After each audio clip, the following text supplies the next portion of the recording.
Hey everybody, my name is Cavell Bird and I am a student photographer here at Georgia State University, and today I'll be reviewing the wonderful photo book Mi Sangre, which is by Roj Rodriguez. So fun fact about him, he is a Texas-born Mexican-American photographer who was raised in Houston, but he later moved to New York City around 2000. He has worked in fashion, sports, commercial, and advertising photography, which you can see reflected in his work because of the technical refinement, but also the emotional content that you'll see later on. Roy now lives in Austin with his wife and 3 kids and his multiple pets. His best known body of work is a photographic series titled Mi Sangre, which in this book also happens to be his first major body of work, which I think is the coolest. His subject matter addresses themes of the importance of preserving and understanding heritage, border identity, and culture. This book is a collection honoring the livelihood of being a Mexican American, including memories, feelings, and viewpoints that only someone who's lived that life can only truly portray. It's complex, in which each frame adds onto the story, varying from portraits to objects and experiences. While I'm not Mexican American myself, I'm still a minor in America. I am African American, and I can relate a lot to the emotions behind the photos and the tales that they tell. Personally, this book feels like I'm listening to an old folklore around a campfire at camp. Each photo and pages forces me to pause, analyze, and physically get closer to some of these pictures to truly see why and where the author is coming from in their point of view. Even though most of his photos are in black and white, emotionally, I can still feel the vibrancy in the colors of the photos. His order of pictures I also felt were very, very strong to me. Not only was it concise, but you can see a well-written story from beginning to end, not just without picture, but it's just without the words. His close-up portraits of the elderly were my favorite. They remind me a little of Avedon, which is another photographer, in which the camera became a mirror and a reflection of their being. To an extent, past the high definition of their wrinkles and the age marks, they are still full of light, especially in their eyes. I truly enjoyed going over this book and this cold read, and I hope you guys enjoy it as well. What I find really important about books like this is the preserving of culture. I really feel like a lot of times that now in the digital age, because he is still a fairly new artist, and he's in the age where Facebook and Instagram is way more important and likes and comments are better than preserving history. And I really feel like he does an amazing job, not even storing those type of pictures, but just preserving his culture and giving us like a greater understanding. The format of the book itself is absolutely beautiful. I love how the red matches with the black. It screams like, okay, like this is the title and stuff. I want you to understand this. I want you to understand that this is important. I also love the stylistic choice of it being a hardcover book and making it super, super big. So the images are almost undeniable, just like their stories. This is one of my favorite pages in the entire book. The comparison, which he does that a couple of times in the book, is just absolutely astonishing.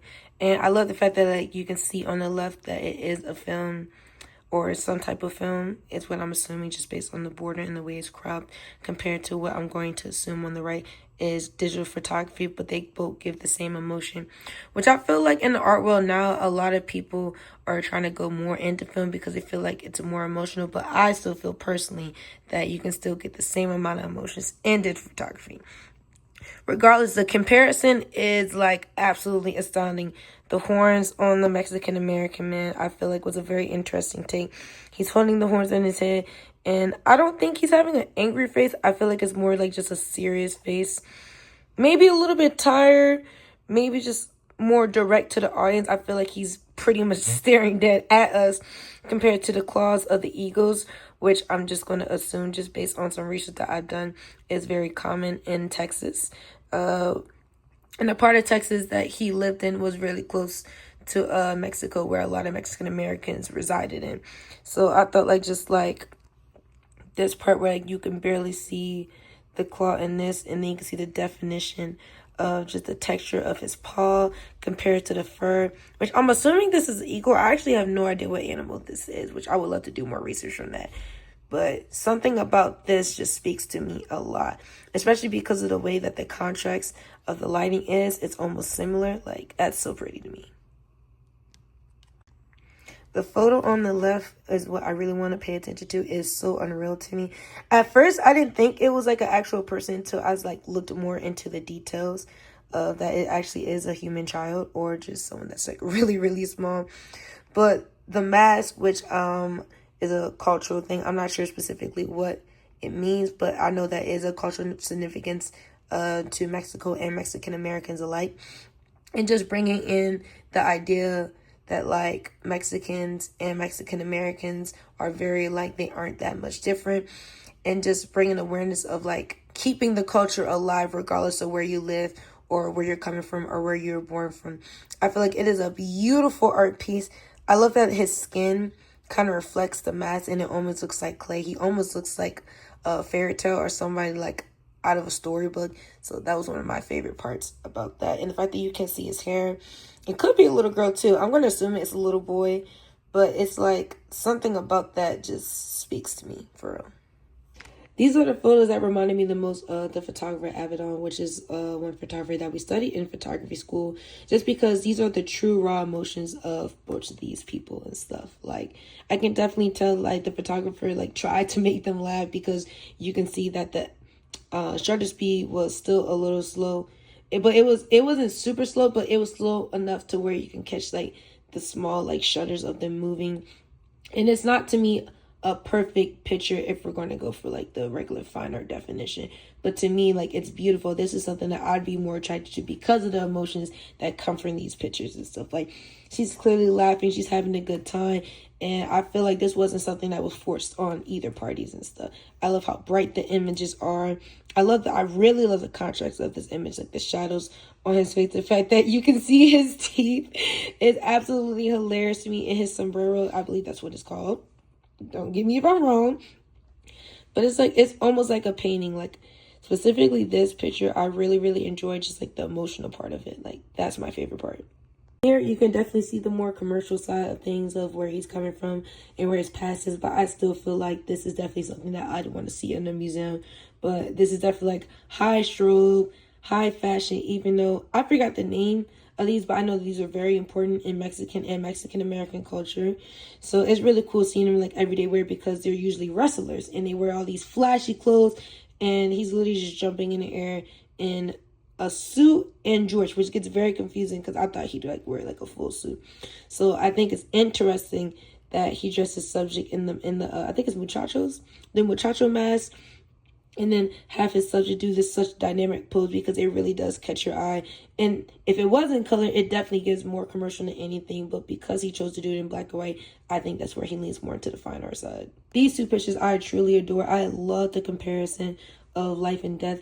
In Mexican American culture, death is actually celebrated, some may know, as the Day of the Dead, to where it's not a sad celebration, it's a celebration of their life and their memories and the joys that the people brought. So just seeing the flowers, because flowers normally mean growth, happiness, blooming, a new chapter, and that new chapter might be death.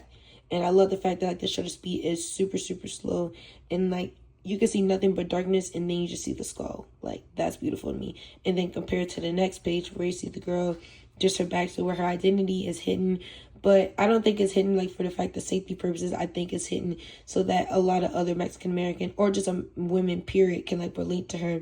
I love the fact that you can see like the common plant that's in the back in Mexico, which I think it's a sugar plant, if I'm wrong. But just the fact that like you can see her flowers tied down to her back, the contrast of the shadows going down, that is absolutely gorgeous. That is definitely giving fine art more than commercial. And I just love the comparison. Like, that's absolutely gorgeous. And the fact that like we have a photo that's still very intentional, which I still believe this is intentional, but I love the fact that like it's shaky, it's weird, it's cool. Putting more focus on this photo reminds me of the Virgin Mary. A lot of times in Mexican and Mexican American households, a lot of them are Catholic or Christian based. So the Virgin Mary, you'll see a lot like references back to her in Mexican American culture. And I feel like this is a direct reference to that. And just like the freckles on her face can represent like just the earth, and like the divine alignment that she has, I think is really, really gorgeous.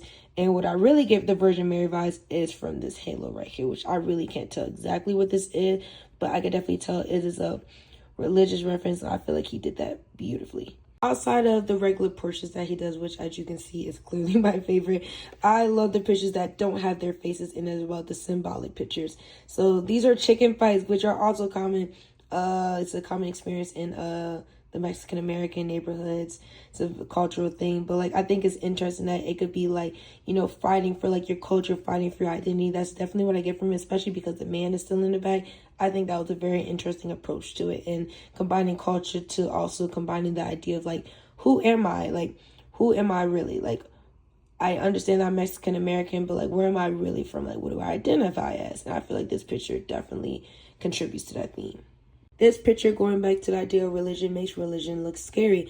It's understood that in a lot of Mexican American families, religion is a very, very big deal. It is an everyday thing. Is very important to a lot of their cultural aspects that they have in their everyday lives. So the fact that he made the culture of Jesus look scary and terrifying, like he's concerned and he doesn't know what's going next, I found that very, very interesting, as religion is like a big part, and like not being religious is low-key a no-no as a Mexican American. So I thought it was interesting that he was trying to go through that identity aspect of figuring out like, what are we really doing? Like, who are we really celebrating? Like, this is what we look up to and stuff. And having almost a negative connotation to it, I still don't think that reading through this book, he's fully against religion, but I think he is questioning the severity of the amount of religion that's added in the culture of being Mexican American. Specifically to this image right here, we have another religious aspect. As you can see, religion is a very important part of the cultural aspect of being Mexican American and the identity of it. And the scorpion of it, I'm definitely getting a negative connotation from it. I like the fact that like he made the contrast super, super dark here on the scorpion and over here in this corner, because it's making you feel like, okay, like this is definitely a path. He's going into religion. Maybe he's going to the family. Maybe there is some type of toxicity that comes to religion when it comes to being Mexican American. So I thought that was like really, really interesting. This picture specifically really, really caught my eye. I'm assuming that this is a animal heart. I'm not sure what type of animal. It's definitely a big animal for the fact that like a human hand is holding it and it looks like 10 times bigger than a human heart. I know that wildlife is like a big part of Texas and Mexican American culture. So it's interesting the way that he's holding an entire heart. Like, what does this mean? How does this make you feel?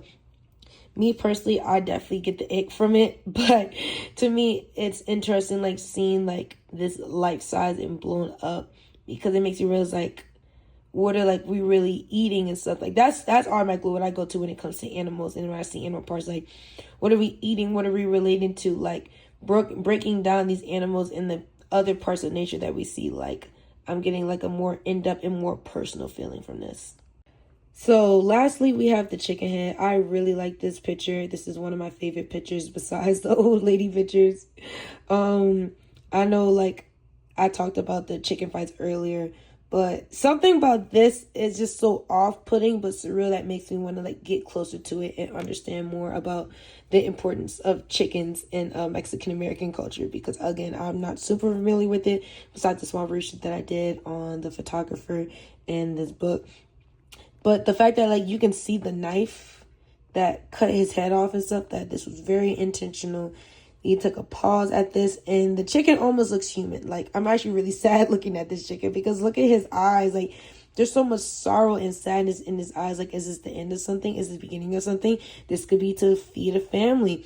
This could be like a ritual thing. I'm not 100% sure, but it definitely means something very, very important. And I think it's interesting the fact that the chicken head's on this side, so it doesn't really follow the regular rules of thirds, but your eyes automatically go from here to here. And I think the chicken head is being grilled.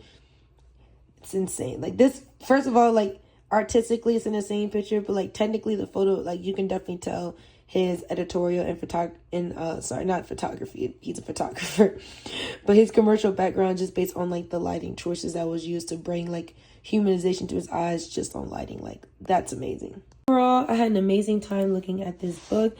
This is definitely a 10 out of 10 photo book. I definitely recommend checking these out. And honestly, I would hope to add this to my collection, my personal collection in the future. Bye, guys.